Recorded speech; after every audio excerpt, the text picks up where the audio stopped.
एक घर, चार माणसं आणि नात्यांची खरी किंमत. एका छोट्याशा गावात एक सुंदर साधं घर होतं. त्या घरात विठ्ठलराव, त्यांची पत्नी सुमन, मुलगा अमोल आणि मुलगी गौरी असे चौघे राहत होते. घर मोठं नव्हतं, पण त्या घरात प्रेम खूप होतं. विठ्ठलराव गावात एक छोटंसं किराणा दुकान चालवत होते. सुमन घर सांभाळत होती. अमोल शहरात नोकरी करून घराला हातभार लावत होता, तर गौरी कॉलेजमध्ये शिकत होती. दररोज सकाळी सुमन अंगण झाडायची, देवासमोर दिवा लावायची आणि घरातल्या सगळ्यांना चहा करून द्यायची.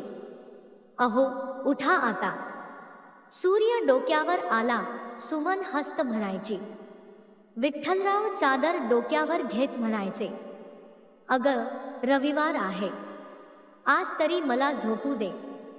गौरी हसायची आणि अमोल म्हणायचा, आई, बाबा दुकानात एवढं काम करतात, त्यांना झोपू दे ना. असं त्यांचं छोटंसं पण आनंदी कुटुंब होतं. अचानक आलेलं संकट. एक दिवस अमोल ऑफिसमधून घरी आला. त्याच्या चेहऱ्यावर नेहमीचा आनंद नव्हता. सुमनने विचारलं, काय झालं रे, एवढा शांत का आहेस? अमोल काहीच बोलला नाही. विठ्ठलरावांनी त्याच्या खांद्यावर हात ठेवला. बोल बेटा, घरातल्या माणसांपासून काय लपवतोस? अमोल हळू आवाजात म्हणाला, बाबा, माझी नोकरी गेली. घरात अचानक शांतता पसरली. गौरीने अमोलकडे पाहिलं. दादा, काळजी करू नकोस, दुसरी नोकरी मिळेल. पण अमोलच्या मनात वेगळाच विचार होता. तो म्हणाला, नोकरी मिळेल, पण तोपर्यंत घरखर्च कसा चालवायचा?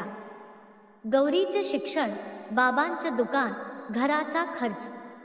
विठ्ठलराव शांतपणे म्हणाले, घर पैसा चालवत नाही रे अमोल, घर माणसं चालवतात. अमोलच्या डोळ्यात पाणी आलं. पैशांमुळे वाढलेलं अंतर. काही दिवसांनी घरात खर्चाची अडचण जाणवू लागली.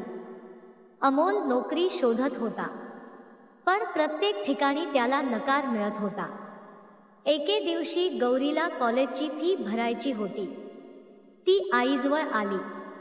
आई, कॉलेजची फी भरायची शेवटची तारीख उद्या आहे.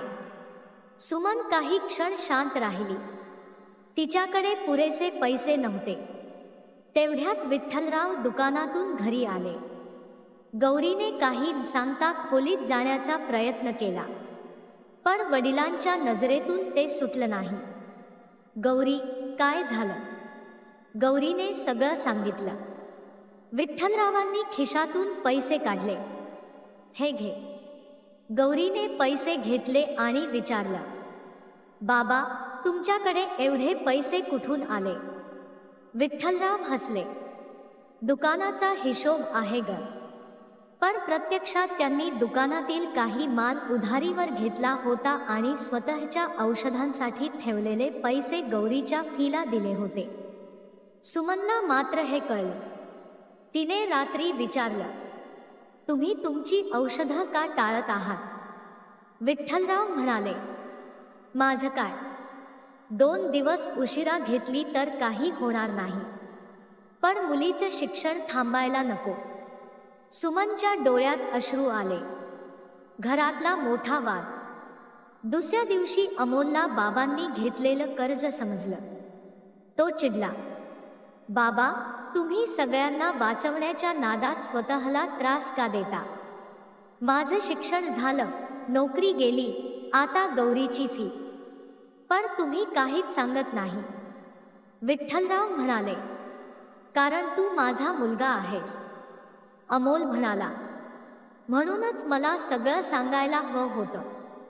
रागाच्या भरात त्याने एक वाक्य बोलून टाकलं, या घरात माझं काहीच चालत नाही. हे ऐकून सुमन स्तब्ध झाली. गौरीच्या डोळ्यात अश्रू आले. विठ्ठलराव मात्र शांत राहिले. त्या रात्री घरात पहिल्यांदाच कुणी कुणाशी बोललं नाही. वडिलांची वही. मध्यरात्री अमोलला झोप आली नाही. तो उठून पाणी प्यायला गेला. तेवढ्यात त्याला बाबांची जुनी वही दिसली. कुतूहलाने त्याने वही उघडली. पहिल्या पानावर लिहिलं होतं, माझ्या कुटुंबासाठी. पुढच्या पानांवर घराचा खर्च, गौरीच्या शिक्षणाचा खर्च, अमोलच्या कॉलेजच्या फीची नोंद होती. एक ठिकाणी लिहिलं होतं, अमोलला इंजिनिअरिंग शिकवण्यासाठी दुकानातील जुनी सायकल विकली. अमोलच्या डोळ्यात पाणी आलं. पुढच्या पानावर लिहिलं होतं, गौरीला शिक्षण पूर्ण करता यावं म्हणून नवीन दुकानाचं शटर पुढच्या वर्षी घेऊ. अमोलच्या हातातून वही खाली पडली. त्याला जाणवलं, ज्या घराला तो माझं काहीच चालत नाही म्हणत होता, त्या घरासाठी त्याचे बाबा आयुष्यभर स्वतःच्या इच्छा बाजूला ठेवत होते. सकाळचा निर्णय. सकाळी अमोल उठला. तो थेट बाबांकडे गेला. बाबा. विठ्ठलराव शांत होते. अमोल त्यांच्या पायाजवळ बसला. काल माझ्याकडून चूक झाली, मला माफ करा. विठ्ठलरावांनी त्याला उठवलं. अरे, घरातल्या माणसांनी एकमेकांची माफी मागायची नसते, एकमेकांना समजून घ्यायचं असतं. अमोल म्हणाला, पण आता मी फक्त नोकरी शोधणार नाही, मी काहीतरी काम सुरू करणार. त्याने गावात घरपोच किराणा सामान देण्याची छोटी सेवा सुरू करण्याचा निर्णय घेतला. गौरीनेही त्याला मदत करण्याचं ठरवलं. ती म्हणाली, दादा, मी दुकानासाठी ऑनलाईन ऑर्डर घेईन. सुमन म्हणाली, आणि मी घरातून बनवलेले मसाले आणि लोणची विकायला देईन.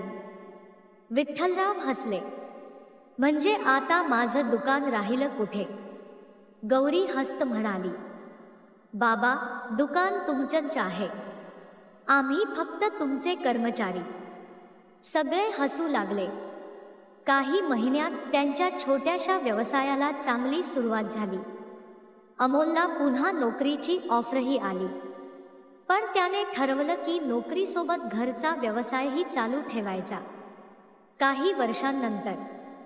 काही वर्षांनी गौरीचं शिक्षण पूर्ण झालं. तिला चांगली नोकरी मिळाली. अमोलने घराच्या बाजूला एक छोटंसं नवीन दुकान उघडलं. सुमनच्या मसाल्यांना गावात चांगली मागणी मिळू लागली. आणि विठ्ठलराव, ते अजूनही रोज सकाळी दुकान उघडायचे. एके दिवशी अमोलने बाबांना नवीन खुर्ची आणून दिली. बाबा, आता या खुर्चीवर बसून दुकान सांभाळा, जास्त काम करू नका. विठ्ठलराव हसले, आता माझी गरज कुठे आहे? अमोलने बाबांचा हात हातात घेतला. बाबा, घराला तुमची गरज पैशांसाठी नाही, तुमच्या आशीर्वादासाठी आहे.